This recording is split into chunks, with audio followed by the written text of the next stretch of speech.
আসসালামু আলাইকুম everyone, welcome back to my channel. যে যেখান থেকে আজকের পর্বের ভিডিওটি দেখছেন তাদের অনেক ধন্যবাদ। আজকের পর্বে তৈরি করে দেখাচ্ছি একদম পারফেক্ট মেজারমেন্ট সহ দানাদারযুক্ত সুস্বাদু সুজির হালুয়া বা বরফি। যারা নতুন রাঁধুনি এই রেসিপিটা ফলো করলে একদম পারফেক্ট ঘরেই সুজির হালুয়া তৈরি করে নিতে পারবেন। ছোট বড় সকলেরই এই হালুয়াটা অনেক পছন্দ হবে। এই হালুয়াটা দুধ বা পানি যে কোনো একটি দিয়ে তৈরি করে নিতে পারবেন। আশা করছি সবার ভালো লাগবে। তো সুজির হালুয়া তৈরি করে নেওয়ার জন্য ফ্রাই প্যানে দিয়ে দিব 3 চা চামচ ঘি, আর ঘিটা গরম হয়ে আসলেই দিয়ে দিব কাজু বাদাম।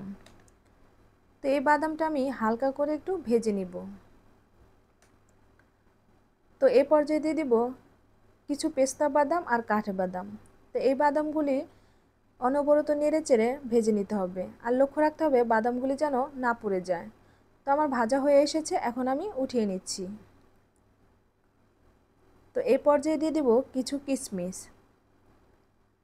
আর এই কিশমিশগুলোও নেড়ে চেড়ে ভেজে নিব। তো কিশমিশগুলি ভাজা হয়ে এসেছে, এখন ফ্রাই প্যান থেকে তুলে নিচ্ছি।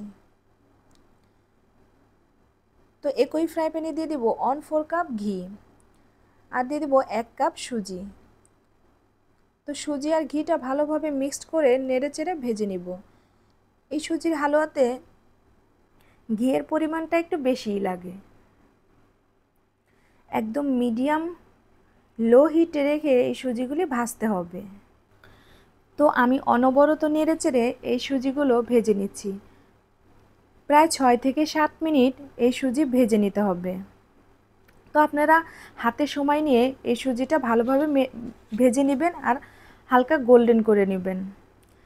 এই সুজিটা ভাজার উপর ডিপেন্ড করবে আপনার সুজির হালুয়াটা কতটা দানাদারযুক্ত আর কতটা মজা।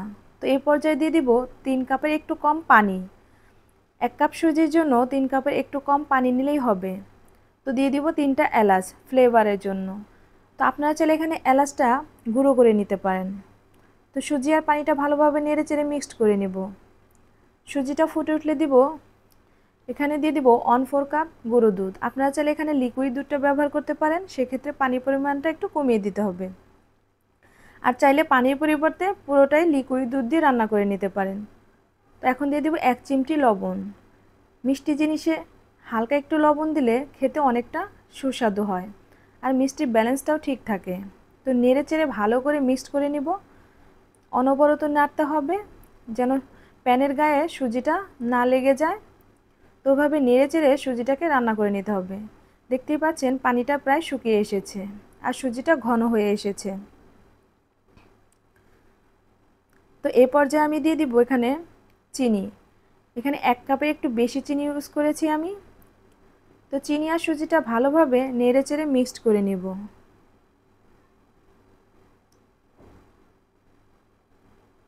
তো চিনিটা অলরেডি গলে গেছে, এখন আরও কিছুক্ষণ রান্না করে নিতে হবে। আর এই পর্যায়ে নাড়াচাড়া একদম বন্ধ করা যাবে না, তাহলে তলায় লেগে যাবে। এই পর্যায়ে একটু চেক করে নিব মিষ্টিটা ঠিক আছে কিনা আর লবণটা ঠিক আছে কিনা। এখন দিয়ে দিব ভেজে রাখা কিশমিশ, আর দিয়ে দিব কাজু বাদাম, পেস্তা বাদাম আর কাঠবাদাম। তো এই পর্যায়ে বাদামগুলি দিয়ে ভালোভাবে নেড়েচেড়ে মিক্স করে নিতে হবে। তো অনবরত নেড়েচেড়ে একদম পারফেক্ট সুজির হালুয়া তৈরি করে নিতে হবে। তো দেখতেই পাচ্ছেন কতটা ঘন হয়ে এসেছে, আর প্যানের গায়েও লেগে যাচ্ছে না, উঠে চলে আসছে। তো এই পর্যায়ে দ্রুত নেড়েচেড়ে এই সুজির হালুয়াটাকে রান্না করে নিতে হবে। তো আমার সুজির হালুয়া অলরেডি রান্না হয়ে গেছে। এই পর্যায়ে দিয়ে দিব আমি 3 চা চামচ ঘি। আর সুজির হালুয়াটা নামানোর আগে এই ঘিটা দিলে খাওয়ার সময় অনেকটা ঘিয়ের স্মেল পাওয়া যায়, আর খেতেও কিন্তু অনেক মজা লাগে। তো এই পর্যায়ে নেড়ে চেড়ে ভালোভাবে ঘিটা মিক্সড করে দিব। একটা স্প্যাচুলারের সাহায্যে ভালোভাবে মিক্সড করতে হবে। তো আমার সুজি রান্নাটা হয়ে গেছে, এখন আমি নামিয়ে নিচ্ছি। তো দেখতেই পাচ্ছেন আমি একটু বরফি আকারে কেটে নিয়েছি। কতটা লোভনীয় আর কতটা দেখতে সুন্দর, খেতেও কিন্তু মাশাআল্লাহ অনেক সুন্দর আর অনেক মজা। তো সবাইকে ধন্যবাদ। আজকের ভিডিও এ পর্যন্তই। সবাই ভালো থাকবেন। আল্লাহ হাফেজ।